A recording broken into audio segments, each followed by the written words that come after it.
हाँ जी दोस्तों, क्या हाल है? ठीक हो? दुआ है खैरियत से हो। आज जनाब असी बड़ी ज़बरदस्त वीडियो मालूमाती वीडियो थोड़े वास्ते लैके आए कि ए डिजिटल मीटर HTC1 एक यह होंदा है, एक HTC2 होंदा है, मुख्तलिफ किस्म के होंगे, लेकिन इसकी सैटिंग किस तरह होंदी है, ये सिस्टम होंदा है। सब तो पहले तो ये जो दो बटन है टाइम सैट करने का तरीका कि फर्क है। तो टाइम सैट करना है, तारीख सैट करनी, कुछ यह इस बटन को तलवें आखिरी बटन तो बिल्कुल छड़ देना है। उतला यह बटन जो खला इनू प्रैस करना है, इनू प्रैस थोड़ी देर दबा के रखना है। तुसी आवाज़ आई है, तुसी इसका टाइम यानी मिनट ये बढ़ा घटा सकते, मिनट फर्क 57 कर फर्क। फिर इसका जनाब जी असी फिर असी जनाब घंटे बढ़ाना चाहते, 9 की बजाय 10 करना चाहते, तो इन्हू इस तरह कर लो। सॉरी, ये 12 घंटे की टाइमिंग तो आ गया, इतने 12 घंटे लग पैंती और 24 घंटे भी लग पैंती। ठीक हो गया, ये 2017 आ गया। ठीक है, 2017 ये थोड़ा जहा 20 घंटे 17 मिनट यानी वो दूसरे टाइमर से 20 वाले पास टुर गया, तो उससे ला सकते। तारीख हो गया, महीना हो गया, थोड़ा पहला महीना हो गया, दूसरा, तीसरा, चौथा, पंजवां, 6वां महीना हो गया।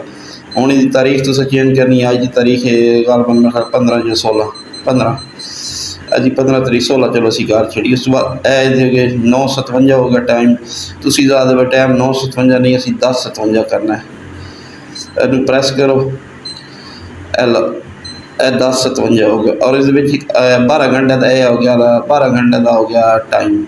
और बाद 24 घंटे का भी टाइम आता है। हम 24 घंटे दसा सी। ठीक है, अलार्म भी ला सकते तुसी उस ते। अच्छा, ये थोड़ा ये चीज़ अलार्म 12 घंटे 24 घंटे हो गया, इनू छड़ दो तुसी।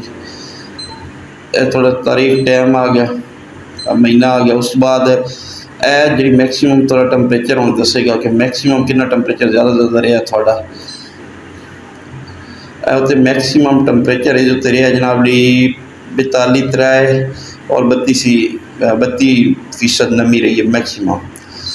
मैक्सीमम आ गया, ए मिनीमम आ गया। मिनीमम कम तो कम यानी कि मिनीमम और मैक्सीमम दो टैंपरेचर थोड़े दसदा है।